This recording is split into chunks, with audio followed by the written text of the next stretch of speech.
Rebonjour les cinquièmes.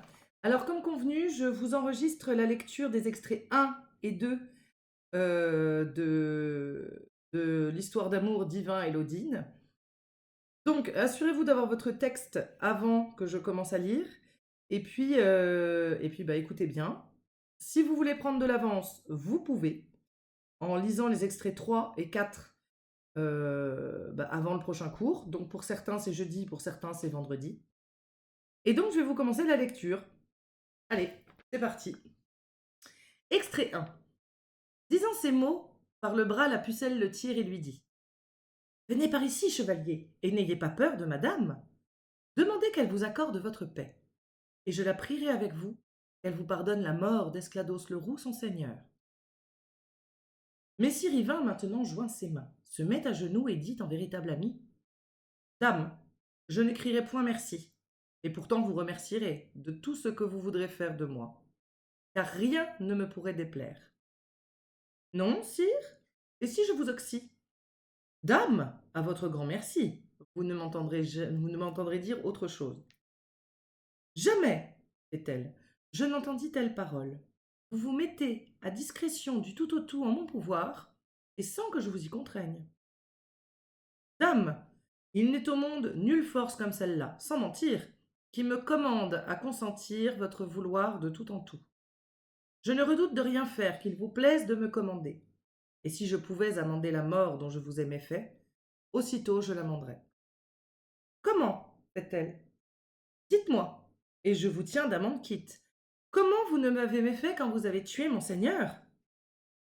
Quand votre seigneur m'assaillit, quel tort eus-je de me défendre?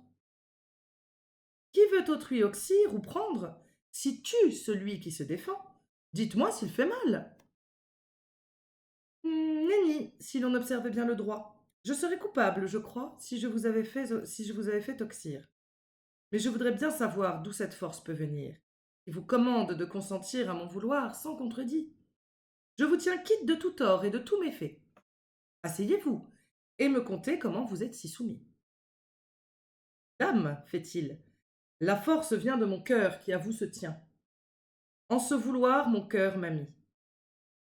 Et qui le cœur, beau doux ami? Dame, mes yeux. Et qui les yeux? La grande beauté qu'en vous je vis. La beauté est-elle coupable? Dame, c'est elle qui me fait tant aimer. Aimer? Qui donc? Vous, dame chère? Moi? En vérité? De quelle manière? Telle qu'elle ne peut être plus grande, telle que de vous ne s'écarte mon cœur, telle que tout à vous je m'octroie, telle que je vous aime plus que moi, telle, s'il vous plaît, qu'à votre guise pour vous je veux mourir et vivre. Et oserez-vous entreprendre de défendre pour moi ma fontaine? Oui, dame, contre tout homme qui viendra. Sachez donc que la paix est faite entre nous. Ainsi se sont-ils accordés. La dame avait déjà tenu son parlement devant tous ses barons. Elle put dire à Yvain: Nous irons dans cette salle, où sont les gens qui m'ont loué et conseillé et accordé de prendre un mari pour le besoin qu'ils me connaissent. Ici même à vous je me donne, car je ne dois faire refus à bon seigneur et fils de roi. La dame avec elle l'emmène en une salle qui était pleine de chevaliers et de valets. Messire Yvain eut si bel air que tous les barons l'admirèrent, et tous ensemble se levèrent, le saluèrent en s'inclinant et en disant: Voici celui qui prendra la dame, malheur à qui le lui défendra. Il semble prud'homme à merveille. Certes, l'impératrice de Rome trouverait en lui un bon mari. Puisse-t-il s'être affilié, main dans main nue, et s'épouser aujourd'hui ou bien demain? Donc après, il y a la scène des épousailles. Et puis, le roi assiste donc au mariage. Et, et donc, le roi a besoin de son chevalier Yvain pour faire des tournois, pour combattre d'autres chevaliers, etc., etc. Et donc, Yvain va aller demander à sa dame, Lodine, qu'il vient d'épouser, s'il peut s'en aller. Alors, elle va l'autoriser à y aller, hein. Comme je vous ai dit ce matin, elle va l'autoriser à y aller, mais elle va y mettre une condition. Elle lui dit: Je vous accorde ce congé, mais seulement à terme.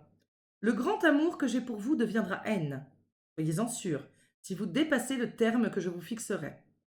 Si mon amour voulait avoir, et le moins du monde m'aimer, pensez à revenir à tout le moins d'ici 1 an, 8 jours après la Saint-Jean, dont c'est aujourd'hui les octaves.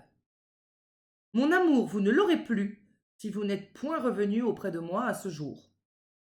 Messire Yvain pleure, et soupire si fort qu'à peine il peut dire. Dame, ce terme est bien lointain. Si je pouvais être colombe chaque fois que je le voudrais, souvent avec vous je serais. Et je prie Dieu qu'il ne lui plaise de me laisser aussi longtemps si loin de vous. Mais tel compte tôt revenir qui point ne connaît l'avenir. Je ne sais ce qu'il m'adviendra, ou maladie, ou bien prison. Vous devriez considérer les empêchements que je pourrais souffrir. Ainsi je fais, dit-elle, et aussi bien je vous promets que si Dieu vous défend de mort, d'empêchement vous n'aurez jamais, pour autant qu'à moi vous penserez. Or, mettez donc à votre doigt ce mien anneau que je vous donne. De la pierre dont elle est faite, je vais vous dire le pouvoir. Nul amant vrai et loyal ne peut souffrir aucun mal. Celui qui porte cet anneau, celui qui chèrement y tient et de son ami se souvient, plus dur que fer il devient. Il vous vaudra écu, aubert, mais je veux qu'à nul chevalier vous ne le prêtiez ni donniez. Je vous le donne par amour. Messire Yvain a son congé. Le roi ne veut plus attendre pour aucune raison du monde, car il lui tarde qu'on amène les palefrois, garnis de sels et de freins. Voilà comment se termine ce petit extrait, enfin ces extraits. Donc vous aurez, on analysera la suite plus tard. Et donc oui, n'hésitez pas à lire l'extrait 3 et l'extrait 4. Je vous ai mis des petits résumés parce que entre les moments où Yvain va revoir Laudine, eh ben, il va se battre. Évidemment, c'est un chevalier, donc il va se battre pour le roi Arthur, pour lui-même aussi. Il va, comme on dit, sauver la veuve et l'orphelin. Donc il va, à chaque fois qu'il va croiser quelqu'un qui a des ennuis, il va essayer de l'en tirer. Mais ça, je vous raconterai entre chaque extrait à chaque fois. À bientôt les cinquièmes!